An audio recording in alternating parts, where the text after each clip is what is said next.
Joelle used to like to get really high and then clean. Now she was finding she just liked to clean.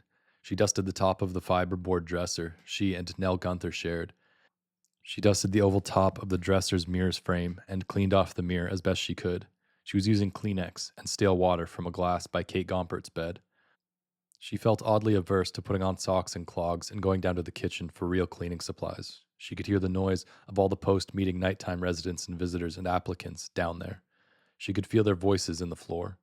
When the dental nightmare tore her upright awake, her mouth was open to scream out, but the scream was Nell G down in the living room, whose laugh always sounds like she's being eviscerated.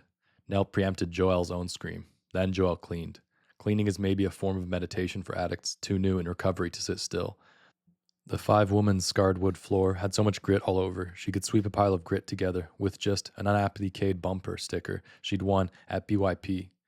Then she could use damp Kleenex to get up most of the pile.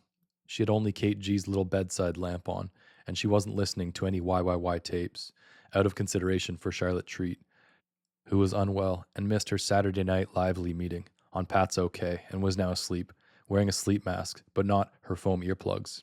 Expandable foam earplugs were issued to every new Ennet resident, for reasons the staff would clarify for them real quick, but Joelle hated to wear them. They shut out exterior noise, but they made your head's pulse audible, and your breath sounded like someone in a spacesuit. And Charlotte Treat, Kate Gompert, April Cortelyou, and the former Amy Johnson had all felt the same way. April said the foam plugs made her brain itch. It had started with Orin and Incandenza, the cleaning, when relations were strained, or she was seized with anxiety at the seriousness and possible impermanence of the thing in the back base co-op. The getting high and cleaning became an important exercise, like creative visualization, a preview of the discipline and order with which she could survive alone if it came to that. She would get high and visualize herself solo in a dazzling, clean space, every surface twinkling, every possession in place. She saw herself being able to pick, say, dropped popcorn up off the rug and ingest it with total confidence.